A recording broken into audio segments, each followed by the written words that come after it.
Hey there, ladies and gentlemen. Welcome back to the Muscle Intelligence Podcast. I'm your host, Ben Pakulski. One of the most requested formats of this show is when I do solo casts. So, one, thank you. It seems like they tend to get the best downloads, the best shares, the best reviews. And I get a ton of messages from you guys that want to hear from me. And I am honored and humbled. So, thank you.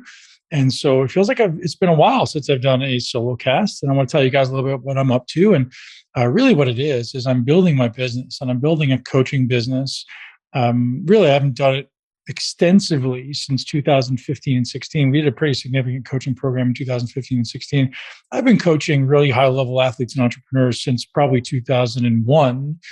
But I've never really publicized it. It's always been the type of thing where people just organically came to me, and I was working with all the best bodybuilders and some pro athletes and some actors and things like this. And really, I really wanted to take all this information and condense what I do unconsciously in my mind and make it conscious so that I can ultimately teach coaches and teach the audience, right, what I do. And so I've become an expert, quote unquote, I'll say that, in quotations, I'll become an expert in muscle building and body transformation through, what looks like now about 25 years of challenges, right? Of trying to work through my own personal physique enhancement and getting as lean as I possibly can to what I call subhuman levels of body fat, getting to be over 320 pounds at one point of muscle, and everywhere in between, right? And there's always ups and downs, there's always struggles, and it's learning how to find what works for me right now based on my goals. Now that I'm over 40, you guys know I've turned 40 this year. Goals shift a little bit, right? My goals aren't about being the biggest guy on the planet anymore. It's about looking awesome, feeling awesome, and ultimately maybe not worrying, but optimizing my health and making sure my health is where I want it to be, right? So I was very blessed to exit bodybuilding with my health. And, I'm sure there's some damage done, and I'm currently working to unwind that. And that's always there. At 40 years old, there's damage done to every one of us in varying amounts. And with all the bodybuilders that seem to be leaving us these days, to be honest, I became a little bit more concerned about my health. Hearing all these guys just passing away really made me step up my game and start doing a lot more testing, a lot more awareness around my health. Again, I test my health a couple times a year as far as blood tests and urine analysis and stool and DNA and all these tests. But really, I want to start going and looking a little deeper. So expect some information from me about that going forward. You can also expect information about how ultimately you can transform your body. And that's going to be the primary topic of today's podcast. So a lot of you have expressed interest in understanding my 90-day transformation process. And this is not a sales pitch. This is me telling you about how I go about it. And I've been, like I say, taking what I do unconsciously for the last 25 years and making it conscious so that I can apply it to more people. I can teach my coaches how to do it. So for those of you that don't know, in 2022, as soon as COVID happened, obviously I used to travel a lot. I used to travel and teach all over the world. I would coach coaches and aspiring athletes and really anyone who wants to live their greatest life in a body they love, how to do it. So most people around the world would know me as probably the number one guy in intelligent muscle building. If you have trained intelligently, which in my definition means you've used intentionality, you have learned mechanical efficiency in your training, you've ultimately learned how to use your muscles and not simply sling weights. Probably someone who's taught you that has come through our system. And I don't say that to boast or brag, but that's simply the reality. We've had millions of people now come through the MI40 system. And I feel incredibly honored now to be able to pass on, or then and now, to be able to pass on anything that I've learned. Because to be honest, it never came easy to me. And the reason I continue to do what I do is because I've had so many opportunities. I've pushed my body to so many levels in every different direction, right? So to be as big as possible is one very unique skill set. To be as lean as possible is maybe a completely different skill set. And now to push my body in a different direction, being as healthy, as resilient, as lean, and ultimately live as long as I can is a completely different skill set. So this is why I feel incredibly blessed to be able to share this information with you. So I'm going to share a couple questions that have come in through social media throughout today's podcast. But first, I want to start with how I would approach a 90-day transformation. I made some videos recently on Instagram, and I asked people, what do you want to know about how I do this? So I thought I would walk you guys through it. And whether you're a coach or you're someone who's aspiring to ultimately understand what goes into a body transformation, I want to give you my framework. And I'm not going to make this an incredibly long podcast. I'd let me do it as short as I can, but I want to give you some value. And the thing that I like to bring into people's awareness when they're aspiring to transform their body is I tend to believe that sustainability should trump speed, right? I don't just want to lose 10 pounds. And then what happens when the 10 pounds is done? I balloon back up, right? So yes, I want to lose 10, 20, whatever, however many pounds you want to lose, but I want to be able to sustain it. So my goal in my coaching is to create what I call high impact habits. So you come into my coaching, it's like, yeah, we can get this awesome 90-day transformation. I always say any chimpanzee can get you in shape. You can get a hippopotamus in shape if you don't give them any food and put them on 2 hours of cardio a day, of course. But that's not the goal, right? I want to get you guys in shape and be able to sustain it, to create a new life, to create a new lifestyle. Our coaching is maybe more aptly called lifestyle design coaching, right? We're going to teach you how to design your 16 hours. So everyone gets about the same amount of time in a day, right? When you're sleeping 8 hours, you get 16 hours a day. So we're going to do a 16-hour audit. And let's see, what does those 16 hours look like for you? And then one of the things that you'll often hear me say is show me what you do habitually, as you guys know, and show me what you prioritize in a day, and I'll show you what your body looks like, right? What are your high priority items? What do you prioritize? So people who are in shape, people who are lean, healthy, and muscular all the time simply know what to prioritize, and they do it, right, on a consistent basis. They don't follow some miraculous plan. There's not some shiny red object, some miraculous supplement that nobody knows about. That stuff doesn't exist, right? They simply know what the high impact items are for them that they must be doing every day, every week, every month, right? And again, depending on which item it is, it can happen every day, it can happen every week. You have to have a standard. Think of it like a thermostat, right? If you want to exist in life between 10 and 12% body fat, there's your thermostat, right? When you get under 10%, you're like, okay, I'm kind of good. When you get over 12%, you're like, all right, I got to tighten this up. And you learn what it takes to do that. And that's really what my aspiration is for my coaching clients. I get very high achievers that come and work with us. And really, it's like, okay, what's the least you can do to get in the best possible shape? Not the most you can do in the shortest amount of time. I think we want to ultimately, yes, at some point, we're going to do a lot. At some point, we're going to work really hard. But it doesn't have to be constant. It doesn't have to be depleting. It doesn't have to be massively stressful, or you shouldn't hate it. I have a belief that you should love exercise. And if you're not loving exercise, we should talk about that, right? We should talk about how you can learn to love exercise. I assume everyone listens to this podcast probably loves exercise.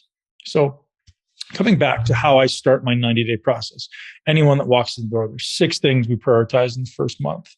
Why do we do these things before I tell you what they are? Well, you've probably heard me say that the key to sustainable progress is the ability to adapt, right? I want my body to adapt to whatever I'm subjecting it to. The ability to adapt to imposed demand, right? I say health ultimately should be defined as whether or not it is, I don't know, the ability to adapt to imposed demand, right? I say someone who's healthy adapts quickly. Someone who is less healthy or has deteriorating health adapts more slowly. Therefore, they can take less stress, subject themselves to less stress. So objectively, what I'm aiming for in the first month of coaching is I want to improve your ability to adapt. That's it. So what are the things that are standing in my way, right? You're standing here and you want to be over there. What's in the way, right? Well, there's definitely going to be some things that are in the way. And these are the 6 things that we prioritize for most people, right? So some people come in like they're good at all these things. Okay, you can move past them. But in general, most people are facing the exact same things. It's simply a result of modern culture, modern diet, modern lifestyle, the high stress lifestyle that we live. This is a reality, and most people aren't willing or able to change that. So we have to do what we can to support it, right? So we want to support the current lifestyle they have, or ask them to look for the opportunities to change, right? Some people can't change certain things. So I'll put that in quotations. Can't change your job. It can't change your family. Maybe whatever else, things you can't change. But there's certain things you can change, right? You can change your decisions. You can change what goes in your mouth. You can change how often you move. You can change how you move, right? These are things we can change. So in the first month, I'm focused on, I need this person to be more effective at adaptation. Why? Because ultimately, my objective as a coach, I want to be able to subject you to more stress. But I think it's negligent as a coach if I subject you to more stress without preparing you for more stress. So if you start a coaching program with someone right now and they just go, all right, we're going to increase the cardio, we're going to increase the training, or decrease the calories, fire them. Why? They're taking away calories, which is your greatest lever against stress. Food, sleep are your greatest levers against stress. You could also put breathing and light on that, those on that list as well. But ultimately, if we take away your food, it's like saying, okay, you don't get to sleep for the next 6 weeks. That's stupid, right? So if someone says, hey, all right, we're going to start a transformation diet, more food or less food, more workout, more cardio, you're setting yourself up to fail. If you want to get in shape in 6 weeks and then balloon up after, great, do it. I wish you the best. You're not working with me, right? My objective is to get you in the best shape of your life in 12 weeks and be able to sustain it. That's the goal. So what's the fastest we can move in a sustainable manner, I guess is the best way to describe this. So what are those things that are going to allow us to accelerate the ability to adapt? So my objective, and let's call this in phase 2, is to increase the amount of stress I subject you to. No question. But remember, that's phase 2. That doesn't come first. I want you to train more. I want you to train harder. I want you to do more cardio. I want to decrease the calories. Every one of those is increasing your stress. So I can't do that without increasing your ability to recover from it. Right? So then in phase 1, I have to go, okay, how do I increase this person's ability to recover? What are my levers for recovery? Ideally, I want to increase their calories in phase 1, but I can't do that because they'll get fat. So what do? I decrease first. We look at the levers and we say, the first thing we're going to do is we're going to decrease inflammation. We have to do what we can to remove the inflammatory stress in their life. We have to look at the things that are in their life that are causing some type of inflammatory response or some type of inflammatory burden on their body. In most instances, it's the water quality, it's the food quality, it's non-organic foods, it's processed foods, it's high amounts of stress, it's lack of sleep, it's alcohol, it's prescription medicines, it's antibiotics. All these things are driving up inflammation. If your body is inflamed, your body is not adapting correctly. At the cellular level, think of inflammation kind of like cellular junk. It's like floating around the cell, preventing the cell from doing what it's supposed to do, which in many instances is synthesize protein or make ATP or whatever it happens to be. Those processes are slowed down. So we have to first and foremost prioritize, what can I do to decrease inflammation?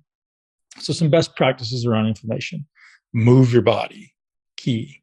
Get outside and get some sunshine on your body, key. Get more sleep. Remove all the toxic foods you're consuming on a consistent basis or at all.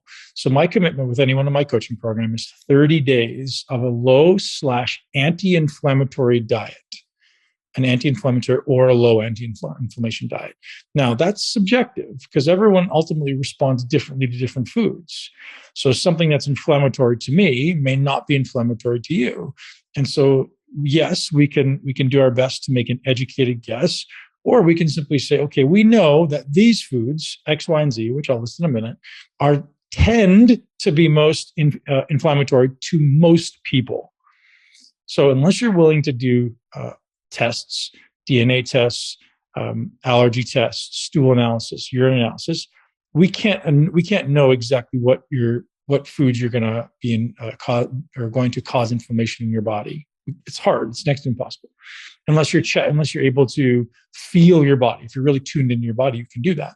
But most people are not, right? So we assume we want to remove the common inflammatory molecules. So what are those? You guys have heard me say this before. Typically, the first one that's got to go is any type of vegetable oil.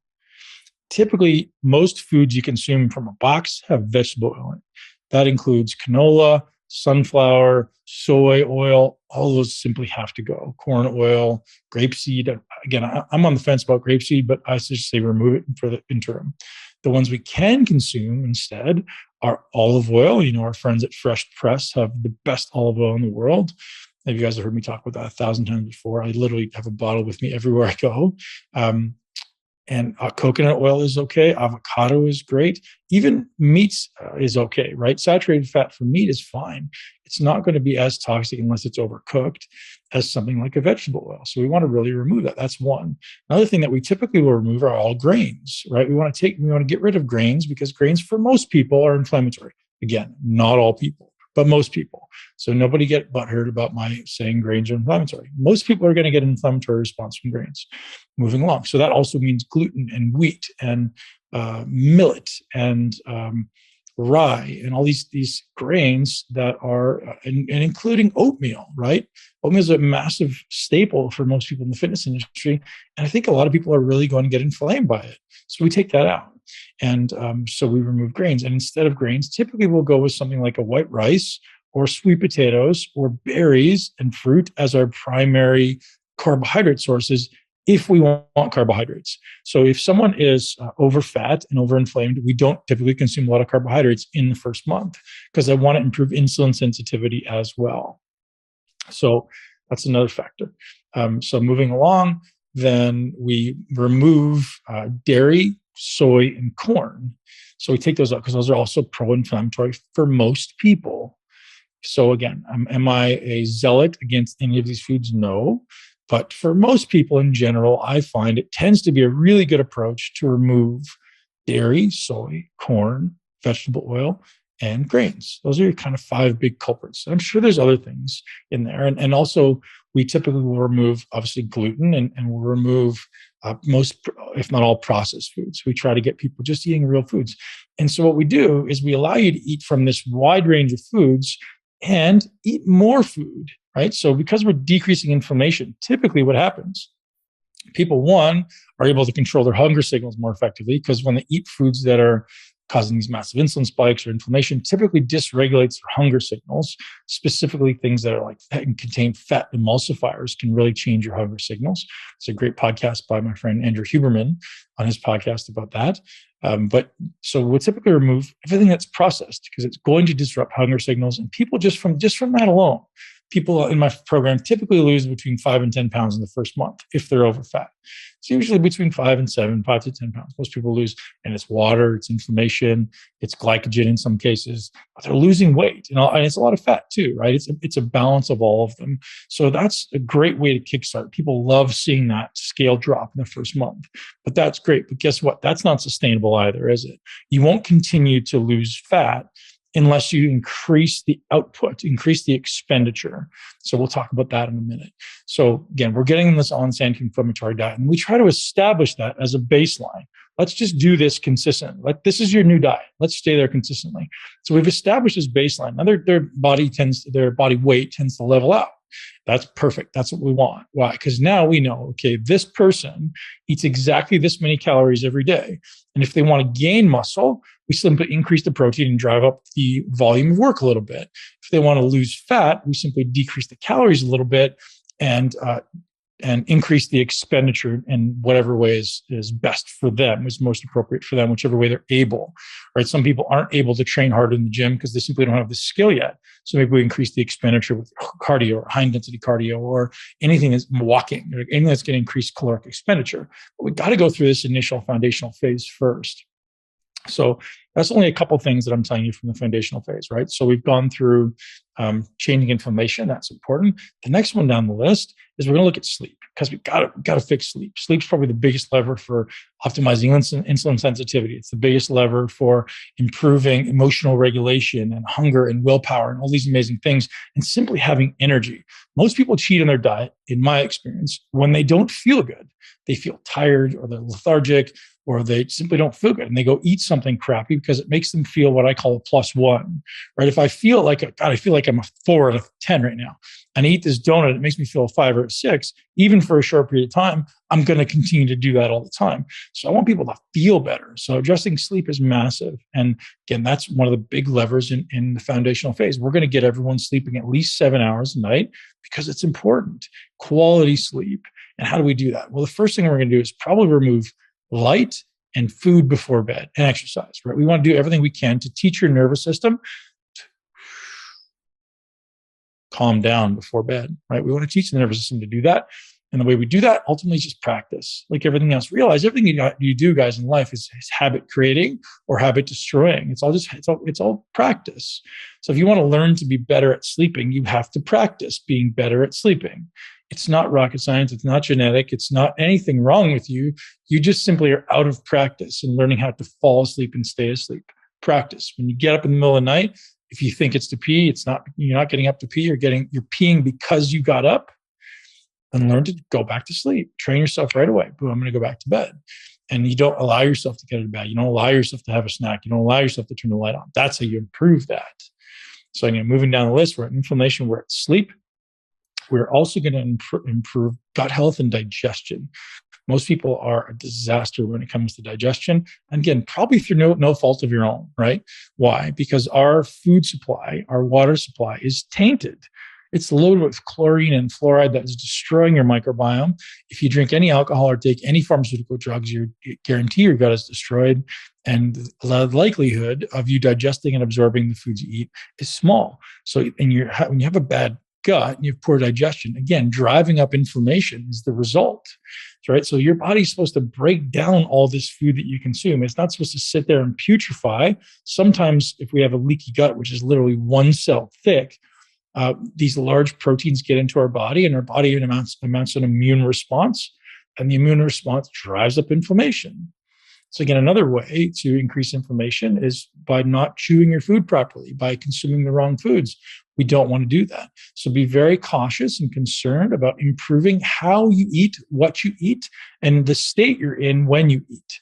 Right? If I'm in a stress state, I'm eating on the go, my body's not going to absorb that. That's going to cause an inflammatory response. So if you're someone who eats foods and feel like you're swollen all the time, or you just look at carbohydrates and you're bloated, you can assume your gut health is not great. So we go through an entire gut protocol that helps people heal their gut in a short amount of time. And it's something that we've used for a long time, and it's proven, it's replicable, and it works for 9 out of 10 people. And some people need to escalate beyond that because some people have a lot of bigger problems. But most people are going to get some significant relief from simply doing a simple gut protocol. And what does that mean? It means remove the crap, right? Remove the stuff that's causing the damage. Okay, moving along from there. So we've got 3 things. We've got inflammation, sleep, gut health, and digestion. So when you say inflammation, it's also insulin sensitivity, right? Inflammation and insulin sensitivity for me go hand in hand. I mean, you could group gut health, digestion, inflammation, and insulin sensitivity all in the same group, but I just tend to separate them for simplicity. So moving down the line, skill. I need you to develop skills. If you want to be fit, and you think of the fittest people in the world as someone who you aspire to look like, what skills, habits, and process do they follow on a daily, weekly, or monthly basis? If you don't have the same skills and habits they do, you'll never have the same body they do, right? You probably won't have the same body they do anyways, but you can have the closest version of yourself by learning the skills and the habits that they have. So I need you to acquire skills. What are skills?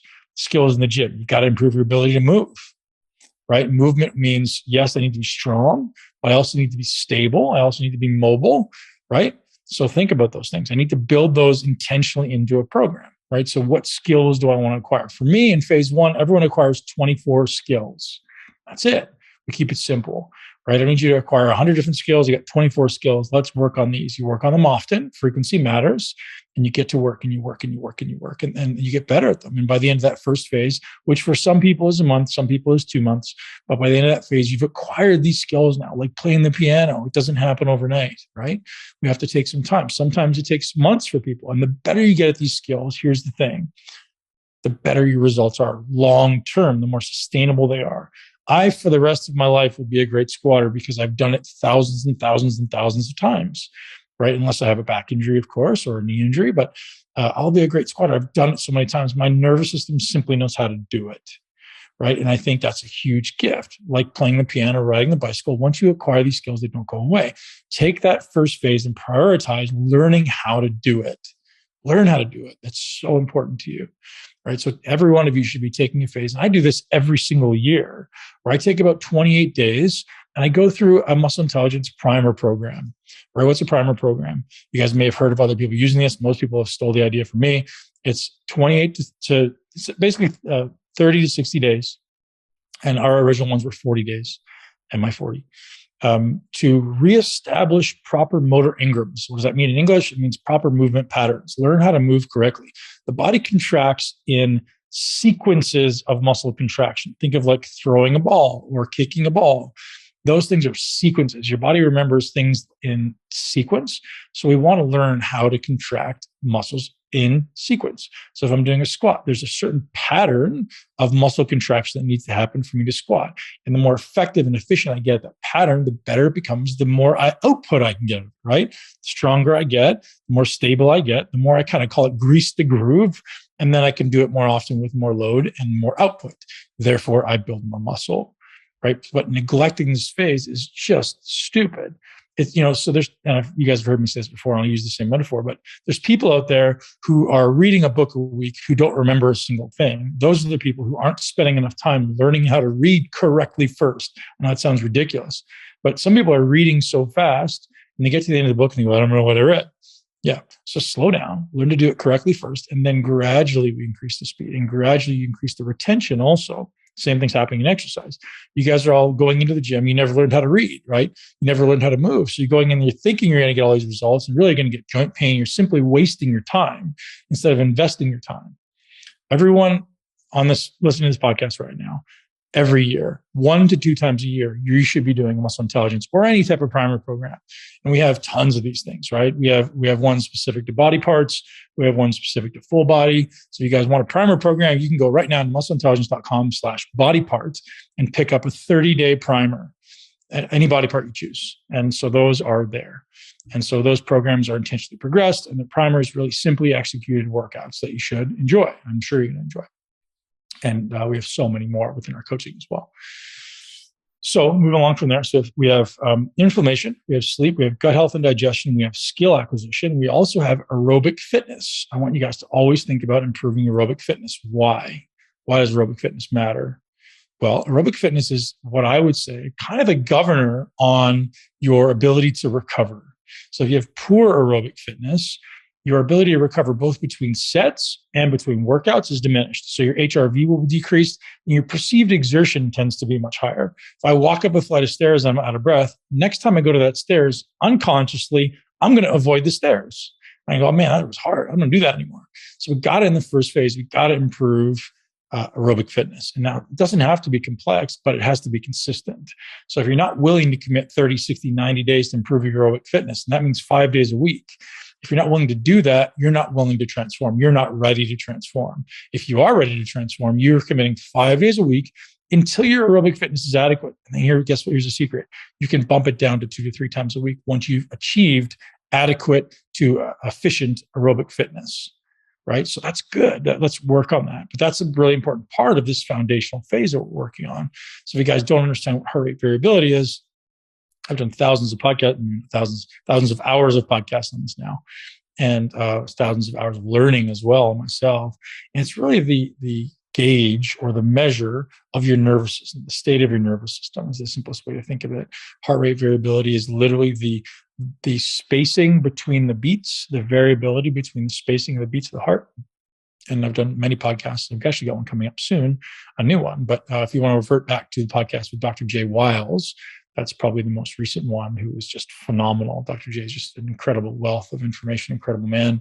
He's got his own podcast now called Hanu Health, Hanu, Hanu Health. Suggest you guys all check it out if you're interested in breath work and heart rate variability. Dr. J is awesome, brilliant guy. And so guys, that's how does that all sound as far as what to be doing in the beginning of a foundational phase?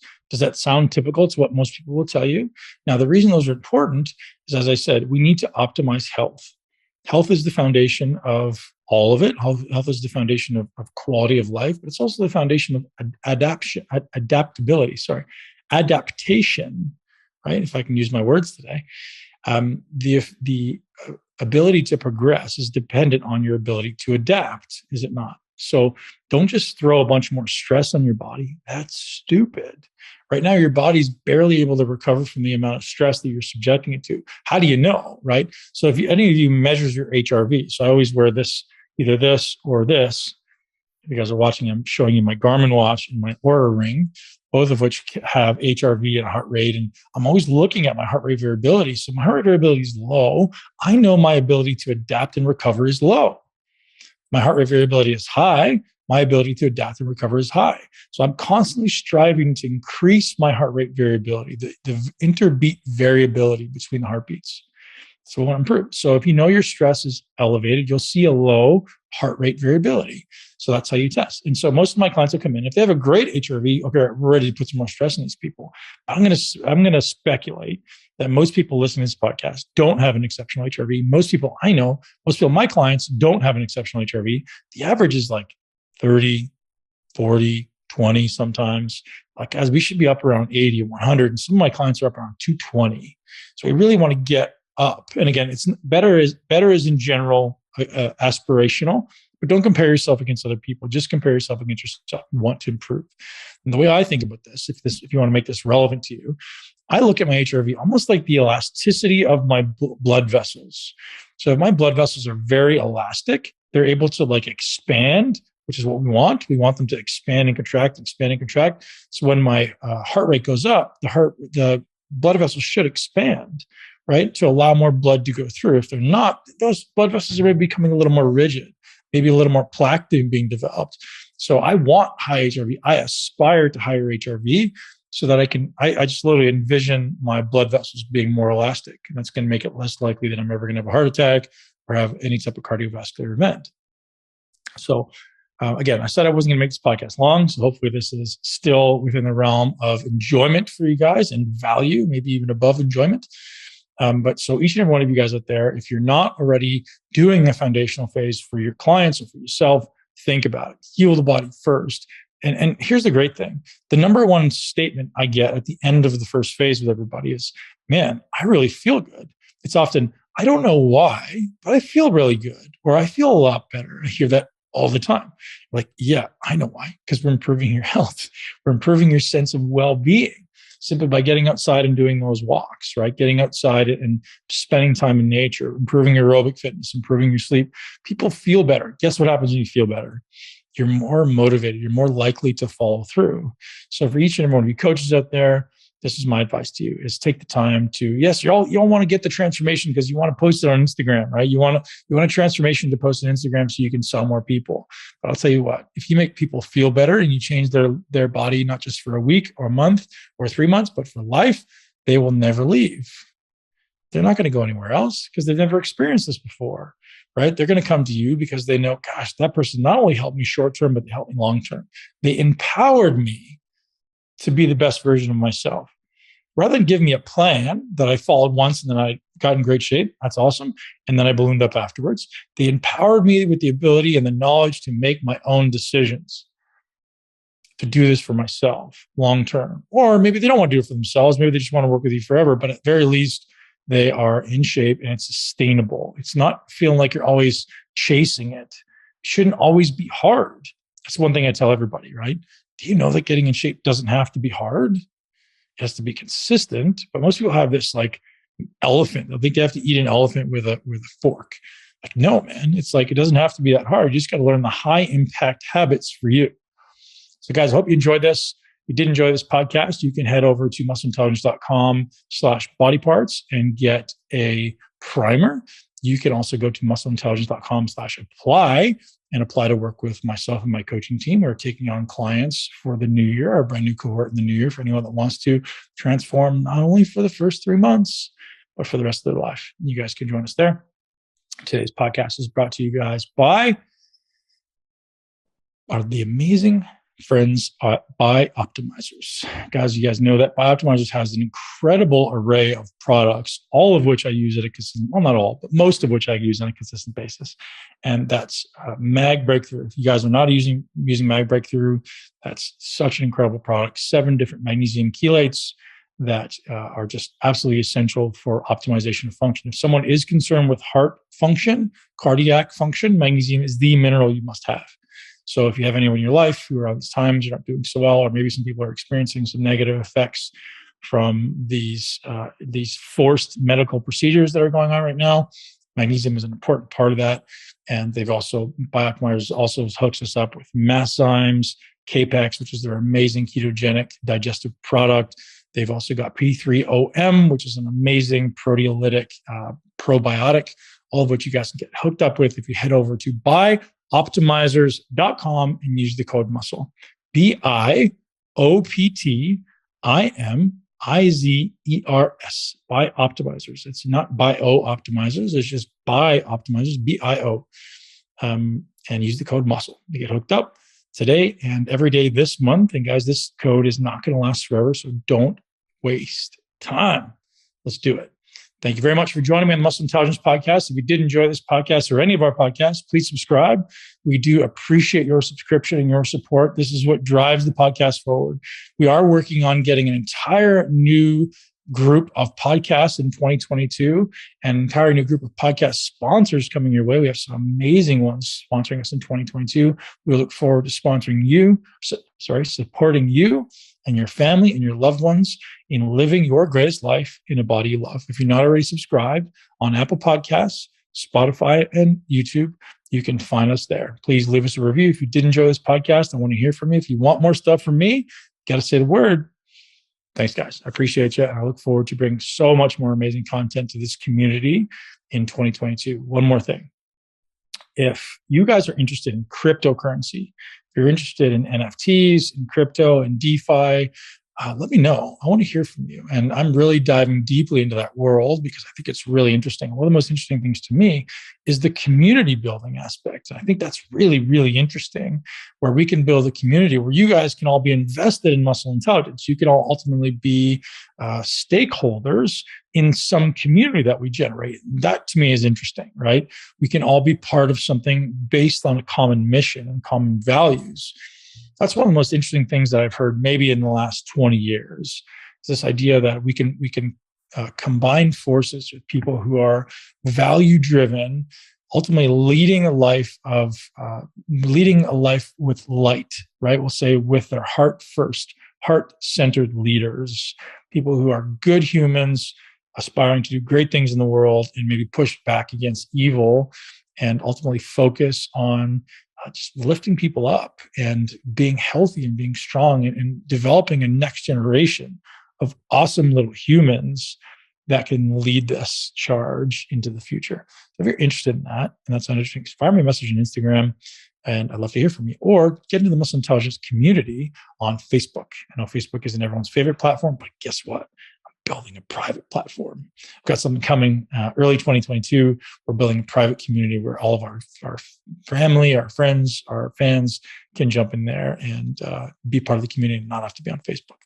Thanks, guys. Have a great day. Appreciate you. And we'll talk to you soon.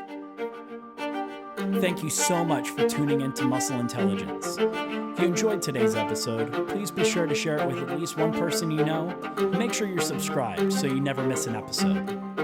This podcast is for information purposes only. The statements and views on this podcast are not medical advice. This podcast, including Ben Pakulski and the producers, disclaim responsibility for any possible adverse effects from the use of information contained herein. Opinions of guests are their own, and this podcast does not endorse or accept responsibility for statements made by guests. This podcast does not make any representations or warranties about guest qualifications or credibility. This podcast may contain paid endorsements or advertisements for products or services. Individuals on this podcast may have a direct or indirect financial interest in products or services referred to herein. If you think you have a medical problem, consult a licensed physician.